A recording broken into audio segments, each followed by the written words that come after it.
एक आदमी जो एक लड़की को बहुत बुरी तरह से मार रहा है, जिससे वो लड़की खून से लथपथ हो गई है। फिर वो आदमी उस लड़की के साथ जबरदस्ती करने लगता है और ये सब बाहर से इची देख रहा है। वो एक ब्लेड निकालता है एंड अपना हाथ काट के उस खून से मास्टर करने लगता है। आज मैं एक ऐसी मांगा कवर करने वाला हूँ जो वायलेंस, साइकोलॉजिकल ट्विस्ट्स और डिस्टर्बिंग कैरेक्टर से भरी हुई है। इची द किलर, अनदर डिस्टर्बिंग मांगा बाय हिडेयो यामामोटो, जिन्होंने होमुंकुलस जैसी डार्क साइकोलॉजिकल मांगा लिखी है, जिसे मैं ऑलरेडी कवर कर चुका हूँ। और अगर आपने वो वीडियोस देखी हैं, तो आपको पता ही होगा कि वो मांगा कितनी डिस्टर्बिंग थी। लेकिन आज की ये मांगा इची द किलर उससे बहुत ज्यादा डिस्टर्बिंग होने वाली है in terms of violence and torture, जिसे देख के आपकी रूह कांप जाएगी। आप बोलोगे कि कोई ऐसा कैसे कर सकता है। तो अगर आपको साइकोलॉजिकल थ्रिलर्स और क्राइम स्टोरीज पसंद है, तो इस वीडियो में आपको बहुत मजा आने वाला है। सो बिना टाइम वेस्ट किए लेट्स स्टार्ट द वीडियो।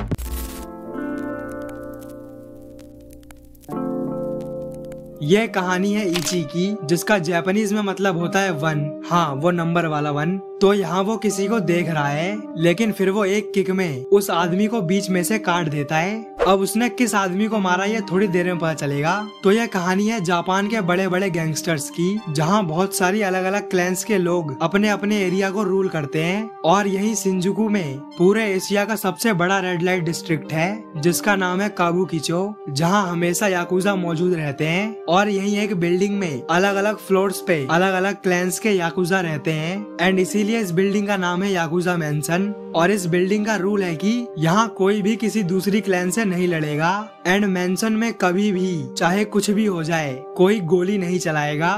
तो उसी याकुजा मैंशन के बाहर एक वैन पार्क है, और उस वैन में ये 4 लोग हैं, जिनका लीडर है ये ओल्ड मैन। अब यहाँ हमें उसका नाम तो नहीं बताया गया है, लेकिन सब उसे जीजी कह के बुलाते हैं, जिसका मतलब होता है ओल्ड मैन। और इन तीनों के नाम है इनो, रियू एंड नोबोरू। अब यहाँ इन सबका प्लान है कि वो जापान के एक मेजर याकुजा क्लैन आंजोगुमी क्लैन के हेड आंजो योशियो को जान से मार देंगे और उसका सारा पैसा लूट लेंगे। तो यहाँ ओल्ड मैन बोलता है कि अभी आंजो योशियो एक 17 साल की लड़की के साथ 11th फ्लोर पे अकेला है, उसके साथ उसका कोई बॉडीगार्ड नहीं है, तो हम उसे बहुत आसानी से मार सकते हैं। तो यह सुन के नोबोरू अपनी गन में साइलेंसर लगाने लगता है, जिसे देख के जीजी बोलता है, ये तुम क्या कर रहे हो? अगर तुमने याकुजा मैंशन में गोली चलाई तो हम कुछ ही सेकंड्स में याकुजा से घेरे जाएंगे, क्योंकि इस मैंशन में चाहे कुछ भी हो जाए, कोई भी गन फायर नहीं कर सकता है। तो वो पूछता है, फिर हम आंजो को कैसे मारेंगे? तो जीजी बोलता है, हम नहीं, उसे इची मारेगा, हम बस उसकी डेड बॉडी को ठिकाने लगाएंगे। और फिर इसके बाद जीजी इची को कॉल करता है, तो इची बताता है, हाँ काम हो गया।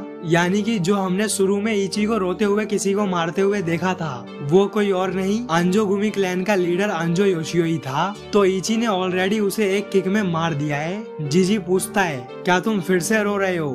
तो वो बोलता है हाँ। तो जीजी बोलता है, ठीक है, अब तुम वहाँ से निकल जाओ। एंड फिर वो इन तीनों से बोलता है, चलो अब काम पे लगा जाए। तो वो चुपके से 11th फ्लोर पे आंजो योशियो के रूम में पहुँच जाते हैं, और वो जैसे ही गेट खोलते हैं, वो उसे देख के बिल्कुल चौंक जाते हैं, क्योंकि इची ने बहुत बुरी तरह से आंजो और उस लड़की को मारा है। उनकी पूरी बॉडी कटी हुई है और हर जगह खून फैला हुआ है। तो वो सब उन दोनों बॉडीज को पैक करके पूरे रूम को साफ करने लगते हैं। बट यहाँ वो लोग इची का नाम छोड़ देते हैं, क्योंकि वो अपने विक्टिम्स को मारने के बाद उनके ब्लड से वहाँ अपना नाम लिखता है। इसके बाद वो सब कुछ साफ करके वहाँ का सारा पैसा, जो लगभग 300 मिलियन येन है, वो सब लेके वहाँ से निकल जाते हैं। जीजी उन्हें वो डेड बॉडीज कहीं दूर गाड़ने के लिए बोलता है, और फिर वो खुद इची से मिलने चला जाता है। वो उससे बोलता है, तुमने फिर से बहुत बढ़िया काम किया। लेकिन वो देखता है कि इची काफी सैड है। तो जीजी उससे पूछता है, क्या हुआ, तुम इतने उदास क्यों हो? तो इची बोलता है, मैंने फिर से लोगों को मारा, ये बहुत बुरा है। तो यहाँ जीजी बोलता है, नहीं, तुम इसके बारे में मत सोचो, आज तक तुम सिर्फ बुली होते आए हो, तो अब तुम्हें उनसे बदला लेना होगा जिन्होंने तुम्हें बुली किया था, जो तुम्हें बुली होते हुए देखते रहे। अगर तुम ये नहीं करोगे तो आखिर कौन करेगा? और तुम इसीलिए तो इतने स्ट्रॉन्ग बने हो ना, ताकि तुम अपने बुली से बदला ले सको। और तुमने आज जिसे मारा, वो कमजोर लोगों को बुली करके उनसे पैसे लेता था, तो तुमने कुछ भी गलत नहीं किया है। तो यहाँ हम देख सकते हैं कि कैसे जीजी उसे मैनिपुलेट कर रहा है। इसके बाद सीन शिफ्ट होता है उन बाकी मेंबर्स पर, जो उन डेड बॉडीज को ठिकाने लगाने आए हैं। यहाँ रियू और नोबोरू गड्ढा खोद रहे हैं, लेकिन वही इनो उन डेड बॉडीज के साथ कर रहा है। इसके बाद वो उन बॉडीज को गाड़ के वहाँ से निकल जाते हैं और यहाँ जीजी इची को उसके काम के पैसे दे देता है। फिर इची साइकिल से अपने घर जाने लगता है और यहाँ से उसे टोटल 10 घंटे लगेंगे। तो जीजी उससे बोलता है तुम ट्रेन से क्यों नहीं जाते, उससे काफी जल्दी पहुँच जाओगे। तो इची बोलता है नहीं, मेरे लिए साइकिल बेस्ट है, इससे मेरे लेग्स ट्रेन होते हैं। और इतना बोल के वो मुस्कुराते हुए वहाँ से निकल जाता है। एंड फिर अगला दिन होता है और अब अंजोगुमी क्लैन को पता लग गया है कि उनके लीडर उनके फादर मिसिंग है और साथ ही साथ वहाँ से सारा पैसा गायब हो गया है। तो यहाँ वो अंजो के बॉडीगार्ड्स को पीट रहे होते हैं। तो वो गार्ड्स बोलते हैं कि फादर ने ही हमें मना किया था, इसीलिए हम वहाँ से चले गए थे। इसके बाद वो उन्हें घसीट के अपने लीडर मसाओ काकीहारा के पास ले जाता है। अब ये अंजो योशियो के बाद हायरार्की में सेकंड नंबर पे आता है जो इस क्लैन को लीड करता है। काकीहारा उन दोनों से बोलता है अपने कपड़े उतारो, तो वो तुरंत उतार देते हैं। फिर काकीहारा उनसे पूछता है कि तुमने फादर को एक लड़की के साथ उस रूम में जाते हुए देखा था? तो वो बोलते हैं हाँ। फिर वो बोलता है लेकिन आज सुबह फादर और उस लड़की के साथ साथ वहाँ रखा हुआ सारा पैसा गायब है, तो आखिर तुम लोग क्या कर रहे थे? तो वो डर के बोलते हैं फादर ने ही हमें जाने के लिए बोला था, इसीलिए हम चले गए थे। और ये सुनते ही काकीहारा अपने जेब से एक बहुत ही लंबी पियर्सिंग नीडल निकालता है जिसे देख के वो दोनों बिल्कुल कांपने लगते हैं। फिर वो उन दोनों के पैर पे उससे होल करके उन्हें पियर्सिंग पहनाता है। एंड तभी उनके शूटर कानेको को बेड के नीचे इची का मार्क मिलता है, जो देख के उनका एक आदमी बोलता है कहीं बॉस का मर्डर तो नहीं हो गया है। और ये सुनते ही काकीहारा उसे वो नीडल घुसा देता है। वो बोलता है कोई ऐसा नहीं बोलेगा, फादर को कुछ भी नहीं हुआ है, हमें बस जल्द से जल्द उन्हें ढूंढना है। इसके बाद वहाँ उनका चेयरमैन आता है। तो यहाँ वो उसे बताते हैं कि फादर के साथ एक लड़की थी, वो दोनों गायब हैं और वहाँ का सारा पैसा भी जो लगभग 300 मिलियन था। तो वो बोलता है 300 मिलियन, अब आखिर तुम लोग यहाँ कैसे सरवाइव करोगे? अब यही सही टाइम है कि तुम दूसरी क्लैन से हाथ मिला लो ताकि तुम यहाँ शिंजुकू में सरवाइव कर पाओ। तो काकीहारा बोलता है हमें पैसों से ज्यादा फादर की चिंता है। तो वो बोलता है क्या पता अंजो उस लड़की के साथ सारे पैसे लेके भाग गया हो। तो काकीहारा बोलता है नहीं, फादर ऐसा कभी भी नहीं करेंगे, शायद किसी ने फादर को किडनैप कर लिया है, ये किसी दूसरी क्लैन का काम हो सकता है। आगे वो बोलता है फादर मर नहीं सकते हैं, हमें उन्हें बचाना होगा और जिसने भी उन्हें किडनैप किया है मैं उसे तड़पा तड़पा के मारूंगा। एंड इसी का साथ सीन शिफ्ट होता है इची पर। तो अब फाइनली वो अपने घर पहुंच गया है। वो जीजी के दिए हुए सारे पैसे लेके अपने पंचिंग बैग में डाल देता है एंड उस पे अपनी किक प्रैक्टिस करना शुरू कर देता है। और वहीं दूसरी तरफ अंजोगुमी क्लैन के सभी लोग शिंजुकू के एक एक इंसान से पूछताछ कर रहे हैं ताकि वो जल्द से जल्द अपने बॉस को ढूंढ पाए। अब उन्हें कौन बताए कि वो ऑलरेडी मर चुका है। इसके बाद काकीहारा कानेको और ताकायामा के साथ एक पब में जाता है जहाँ वो कैरन से मिलता है। वो एक प्रोस्टिट्यूट है। यहाँ वो दूसरी क्लैन के याकुजा के साथ बैठी हुई है। तो काकीहारा उसे अपने पास बुलाता है। तो वो याकुजा बोलता है तुझे दिख नहीं रहा है, अभी ये मेरे साथ बैठी हुई है, तू इसे बाद में ले जाइयो। लेकिन यहाँ काकीहारा उसे जीभ चढ़ाने लगता है जो देख के वो बहुत गुस्सा हो जाता है। एंड वो काकीहारा के होठों के दोनों पियर्सिंग को पकड़ के खींच देता है जिससे उसका बहुत सारा खून निकलने लगता है। फिर वो याकुजा बोलता है मैंने सुना है कि तुझे पेन महसूस करना बहुत पसंद है, तो अब मुझे बता ये कैसा लगा? और ये सुन के काकीहारा हंसते हुए बोलता है ये बहुत ही अच्छा है। एंड फिर वो तुरंत अपनी नीडल निकाल के उसके गाल में घुसा देता है और उसे दोनों तरफ से पकड़ के खींच देता है जिससे उसका पूरा मुंह फट जाता है। फिर वो उसके आदमियों से बोलता है इसे जल्दी से हॉस्पिटल ले जाओ वरना इसका मुंह भी मेरी तरह ही हो जाएगा। एंड फिर इसके बाद वो कैरन से बात करने लगता है। वो उसे फादर के बारे में बताता है कि वो मिसिंग है। तो वो बोलती है हाँ मुझे पता चला। इसके बाद काकीहारा की नजर उसके सामने बैठे 4 लोगों पर जाती है। वो कैरन से पूछता है कि ये कौन सी क्लैन से हैं? तो वो बोलती है ये किसी भी क्लैन से नहीं है, ये बस ऐसे ही लफंगे हैं जिन्हें इनके क्लैन वालों ने निकाल दिया है। आगे वो बोलती है ये लोग कॉन्ट्रैक्ट मर्डर भी करते हैं। और ये सुन के काकीहारा सीधे उनके पास पहुंच जाता है। एंड ये कोई और नहीं जीजी और उसके 3 आदमी हैं जिन्होंने इनके बॉस को ठिकाने लगाया था। काकीहारा को उन पर शक होता है तो वो उनसे बोलता है अगर तुम किसी क्लैन से नहीं जुड़े हो तो तुम इतनी महंगी जगह पर कैसे हो? आगे वो बोलता है मैंने सुना है कि तुम लोग कॉन्ट्रैक्ट किलिंग भी करते हो, तो क्या तुम किसी वन को जानते हो? यहाँ वो इची की ही बात कर रहा है। तो जीजी नाटक करने लगता है। वो बोलता है इची ये कौन है? आई एम सॉरी बट हमें नहीं पता। तो काकीहारा उसे अपना नंबर देता है और बोलता है कि हमारे बॉस मिसिंग है, तो अगर तुम्हें कुछ भी पता चले तो तुरंत मुझे कांटेक्ट करना, इसके बदले में मैं तुम्हें खूब पैसे दूंगा। अब इसे कौन बताए कि उसके बॉस को इन्हीं लोगों ने मारा है। तो जीजी उसका नंबर लेके उन तीनों के साथ वहाँ से निकल जाता है। वो अपने सीक्रेट रूम में पहुँच जाते हैं, जहाँ जीजी वो 300 मिलियन टोटल 5 हिस्सों में डिवाइड करके सबको बांट देता है। और उन्होंने उस पूरे याकुजा मेंशन में हिडन कैमराज एंड माइक्स लगा रखे हैं, जिससे वो वहाँ क्या चल रहा है सब कुछ देख सुन सकते हैं। तो वो जीजी उनसे बोलता है, हम कुछ ही दिनों में इस याकुजा मेंशन में बहुत बड़ा कांड करेंगे, जिससे हमें बहुत प्रॉफिट होगा। इसके बाद हमें इची का पास्ट दिखाया जाता है, जहाँ कुछ लोग उसे बहुत बुरी तरह से बुली कर रहे हैं। तो वो इन्हीं सबका सपना देखते हुए उठता है। वो ये सब सोच के रो रहा है कि उसे ये सपना बार बार क्यों आता है। वो अपना पास्ट याद नहीं करना चाहता है। इसके बाद वो रेडी होके अपने काम पर निकल जाता है। वो एक मैन्युफैक्चरिंग कंपनी में काम करता है। तो वो फुल टाइम में एक जॉब करता है एंड पार्ट टाइम में मर्डर। तो फिर वो कराटे क्लब जाके टाइकोंडो प्रैक्टिस करने लगता है। लेकिन तभी वहाँ एक बच्चा आता है, जिसको कुछ बच्चों ने बहुत ज्यादा बुली किया है। उसका बहुत सारा खून निकल रहा है, उन्होंने उसे बहुत मारा है। यहाँ वो इची से बोलता है, भैया मुझे भी अपनी तरह किक मारना सिखाओ,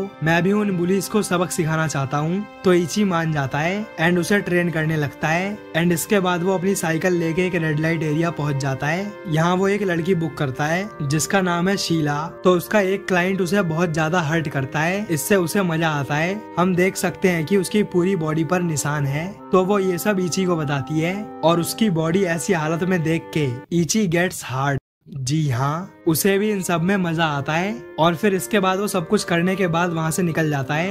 एंड इसके बाद हम वापस से जीजी की गैंग को देखते हैं। वो सब उस याकुजा मेंशन में क्या चल रहा है उन सब पर नजर रखे हुए हैं। और वहीं जीजी अकेले उस याकुजा मेंशन में चला जाता है। यहाँ वो काकीहारा से मिलने गया है, क्योंकि हमने देखा था कि काकीहारा ने उससे कहा था कि मुझे इन्फॉर्मेशन दोगे तो मैं तुम्हें पैसे दूंगा। अब यहाँ वो सच बताने तो नहीं गया है, वो उन्हें झूठ बोल के मैनिपुलेट करने गया है। जीजी बोलता है, मेरे पास कुछ इन्फॉर्मेशन है, मुझे एक आदमी से पता चला है कि एक चाइनीज गैंग ने आपके पैसे चुराए हैं। उनकी टीम में 4 लोग हैं, लेकिन उनका लीडर एक जापानीज है। ये सुन के काकीहारा पूछता है, कौन है उनका लीडर? तो यहाँ जीजी झूठ बोलता है, फुनाकी क्लैन का एग्जीक्यूटिव सुजुकी। तो काकीहारा का आदमी बोलता है, आखिर फुनाकी क्लैन ऐसा क्यों करेगी? उनकी और हमारी कोई दुश्मनी नहीं है और वो इसी मेंशन पे 11th फ्लोर पे ही रहते हैं। तो जीजी बोलता है, हाँ, इसीलिए उनके लिए ये सब आसान होगा। तो ऐसे ही वो अंजोगुमी क्लैन को फुनाकी क्लैन पर शक करवा रहा है। वो एक क्लैन को दूसरे क्लैन के खिलाफ भड़का रहा है ताकि वो आपस में लड़के खत्म हो जाएं। और ये सब जीजी की गैंग अपने कमरे से सुन रही है। यहाँ रियू पूछता है कि आखिर जीजी ने इतने सारे कैमरास और बग्स उस मेंशन में कैसे लगाए?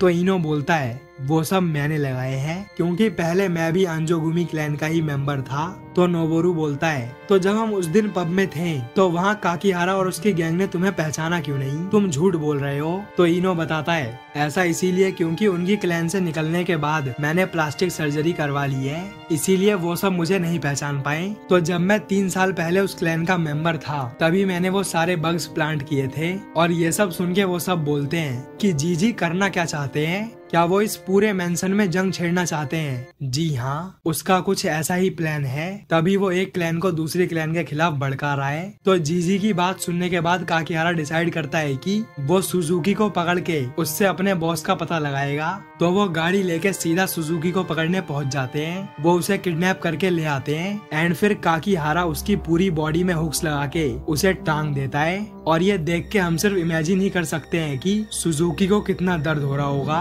और ये तो कुछ भी नहीं, अभी आगे देखो क्या क्या होने वाला है। यहाँ सुजुकी बोलता है, मुझे क्यों किडनैप किया है? मैंने कुछ भी नहीं किया है। और ये सुनते ही काकीहारा अपनी नीडल उसकी नाक में घुसा देता है। यहाँ वो उससे चाइनीज गैंग के बारे में पूछता है, लेकिन क्योंकि उसे कुछ भी नहीं पता है तो वो बस मना करता रहता है। यहाँ सुजुकी बोलता है, ये बुढ़ा तुम सबसे झूठ बोल रहा है, ये बस हमें आपस में लड़वाना चाहता है। बट यहाँ काकीहारा को अभी भी उस पर यकीन नहीं होता है। वो कानेको से खोलता हुआ तेल मंगवाता है एंड उसकी पीठ पे गिरा देता है। फिर वो उसके सर पर भी गिराने लगता है। इससे सुजुकी बहुत ज्यादा तड़पने लगता है, लेकिन काकीहारा इतने पर ही नहीं रुकता है। वो उसके पैन को तेल में फ्राई करने वाला है, लेकिन तभी वहाँ फुनाकी क्लैन के मेंबर्स आ जाते हैं। यहाँ उनका लीडर बोलता है, काकीहारा तुझे पता भी है कि तू क्या कर रहा है? तेरे पास क्या एविडेंस है कि तू सुजुकी को किडनैप करके उसे टॉर्चर कर रहा है? तो ताकायामा बोलता है, हमें इस जीजी ने ये सब बताया है। और वो जैसे उस तरफ देखता है तो जीजी ऑलरेडी वहाँ से भाग चुका है, जो देख के वो सब बिल्कुल चौंक जाते हैं। एंड फिर काकीहारा को समझ आता है कि उस बुढ़े ने उनका काट दिया है। वो तुरंत उसे ढूंढने के लिए बोलता है। अब आप लोग सोच रहे होंगे कि फुनाकी क्लैन को कैसे पता लगा कि ये सब यहाँ है। तो उन्हें ये सब जीजी के आदमियों ने बताया, क्योंकि वो समझ गए थे कि अब अगर जीजी वहाँ ज्यादा देर रहे तो वो पकड़े जाएंगे। इसीलिए उन्होंने फुनाकी क्लैन को यहाँ भेजा। एंड इसी केओस के बीच में जीजी वहाँ से भाग गया। तो यहाँ ये सब देख के फुनाकी क्लैन का लीडर काकीहारा पर बंदूक तान देता है कि तूने बिना किसी एविडेंस के सुजुकी के साथ ये सब कैसे किया। और उसे ऐसा करता हुआ देख के कानेको भी सीधा उस पर गन तान देता है। बट यहाँ काकीहारा उसे गन नीचे करने के लिए बोलता है। वो उससे बोलता है कि अगर तुमने यहाँ इस मेंशन में गोली चलाई तो यहाँ सिविल वॉर शुरू हो जाएगी। आगे वो बोलता है, अगर तुम्हें अंजोगुमी से वॉर करनी ही है तो प्लीज बस एक बार गोली चला दो, हम बिल्कुल रेडी हैं। और ये सुनते ही फुनाकी क्लैन का लीडर डर जाता है। तो काकीहारा बोलता है, मुझे नहीं लगता कि आप में इतना गूदा है। और ये सुनते ही वो गोली चला देता है। नहीं, वो यहाँ काकीहारा को नहीं मारता है। वो बस जंग का ऐलान कर देता है कि चलो अब वॉर हो ही जाए। एंड ये सब देख के जीजी के आदमी भी चौंक जाते हैं कि क्या अब सच में यहाँ वॉर शुरू हो जाएगी। और तभी वहाँ जीजी पहुँच जाता है, जिसे देख के वो सब काफी खुश होते हैं। आगे वो बताता है कि अगर वॉर शुरू हुई तो पीस एसोसिएशन पैसों से ये सब सॉल्व करने की कोशिश करेगा ताकि वॉर शुरू ना हो। लेकिन काकीहारा ने सुजुकी के साथ जो कुछ भी किया है तो सुजुकी ये सब सिर्फ पैसों से नहीं भूलेगा। और यही एक परफेक्ट गैप है सुजुकी से पैसे बनाने का एंड याकुजा मेंशन में एक सिविल वॉर छेड़ने का। तो अब जीजी सुजुकी के साथ क्या करने की सोच रहा है, उसका मोटिव क्या है, ये सब आगे पता चलेगा। इसके बाद हम इची को देखते हैं, जो फिर से पुलिस का सपना देख के रोने लगता है और फिर अपने काम पर जाता है। एंड फिर इसके बाद वो कराटे क्लास जाता है, जहाँ फिर से नोरियो को उसके क्लासमेट्स ने बुली किया है। उन्होंने उसे खूब मारा है। यहाँ नोरियो बोलता है, हमेशा मैं ही क्यों बुली होता हूँ। तो यहाँ इची बोलता है, वो लोग खुद बुली होने से डरते हैं, इसीलिए वो दूसरों को बुली करते हैं। तुम खूब प्रैक्टिस करो, स्ट्रॉन्ग बनो और फिर जाके उनसे बदला लो। और ये सब सुन के नोरियो थोड़ा मोटिवेट होता है। वो फिर से इची के साथ ट्रेन करने लगता है। एंड इसके बाद इची वापस से उसी रेड लाइट एरिया में जाता है। वो फिर से शीला से मिलता है और इस बार शीला को उस क्लाइंट ने और बुरी तरह से मारा है। वो इची को देख के रोने लगती है। यहाँ इची बोलता है, तो तुम ये सब छोड़ के भाग क्यों नहीं जाती हो। तो वो बोलती है, इसका कोई फायदा नहीं, मैं कहीं भी जाऊंगी वो वहाँ आ जाएगा। मैं बहुत डरी हुई हूँ, मैं उसे मारना चाहती हूँ। और ये सुन के इची बोलता है, ठीक है, मैं तुम्हारे लिए उसे मार दूंगा। और ये सुन के शीला काफी खुश होती है। एंड फिर करने के बाद वो वहाँ से निकल जाता है और वो शीला का पीछा करने लगता है, जहाँ वो देखता है कि वो किसी घर में जा रही है एंड ये उसी क्लाइंट का घर है जो उसे मारता है। यहाँ इची देखता है कि वो फिर से शीला को मार रहा है। वो उसके सर पे जलती हुई सिगरेट लगा देता है तो शीला गुस्से में उसकी नाक काट लेती है। तो वो आदमी एस्ट्रे उठा के शीला के सर पे मार देता है, जिससे उसके सर से खून निकलने लगता है। और शीला को इतना खून में लथपथ देख के इची गेट्स हार्ट। फिर इसके बाद वो आदमी शीला के साथ जबरदस्ती करने लगता है और ये सब देख के इची एक ब्लेड निकालता है एंड उससे हल्का सा अपना हाथ काट के उस खून से मास्टर करने लगता है। एंड इसी के साथ सीन शिफ्ट होता है शिंजुकू हॉस्पिटल पर, जहां अभी सुजुकी एडमिट है। और यहां अंजोगुमी और फुनाकी क्लैन दोनों बैठे हुए हैं, जहां उनका चेयरमैन उन्हें समझाता है कि आपस में जंग करके कोई फायदा नहीं है, इससे हम सबको नुकसान पहुंचेगा।